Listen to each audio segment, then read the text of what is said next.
আজ করবো chilli chicken. Chicken নিয়েছি ছোট ছোট করে কেটে রেখে ভিনিগার মাখিয়ে রেখে ময়দা, একটা ডিম, সোয়া সস আর কালো মরিচ। প্রথমে আমি দিব মরিচ গুঁড়ো, সোয়া সস,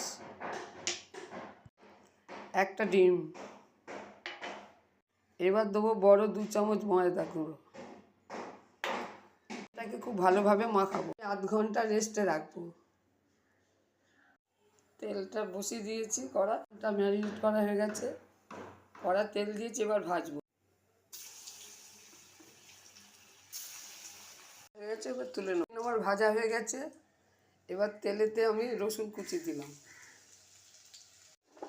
এবার পেঁয়াজ, কাঁচা লঙ্কা, ক্যাপসিকাম দিয়ে দিলাম। Tomato sauce, chilli sauce, soya sauce আর ভিনিগার একসাথে মিশিয়ে ভালো করে মিশ্রণ করে নিলাম।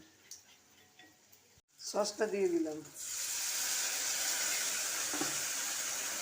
পাতা আগেই দিয়ে দিয়েছি, ফুটছে। এবার মাংসটা তুলে দিলাম।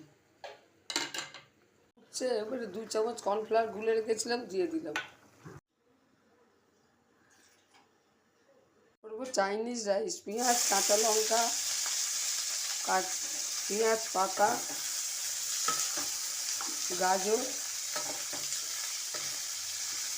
সব কিছু দিয়ে আমি সাদা তেল আগে ভেজে নিচ্ছি। কেটেছি জুলিয়ান করে কাটা বাঁধাকপি। এটা আমি একটু নুন দিয়ে দিলাম। দেহরাদুন রাইস সিদ্ধ করে রেখেছি 80%, জল মরে গেছে। এবার ভাত এতে তুলে দেবো 2 চামচ সিজুয়ান সস আর 2 চামচ সোয়া সস, আর দিয়েছি একটু butter. Szechuan sauce, soya sauce, গোলমরিচ, নুন দিয়েছি। এবার ভালোভাবে নেড়ে নেব। রাইস আমার রেডি হয়ে গেছে। Chinese rice ready. যদি এই রেসিপি ভালো লাগে শেয়ার করবে, সাবস্ক্রাইব করবে। রাইসের সাথে চিলি চিকেন একেবারে জমে যাবে।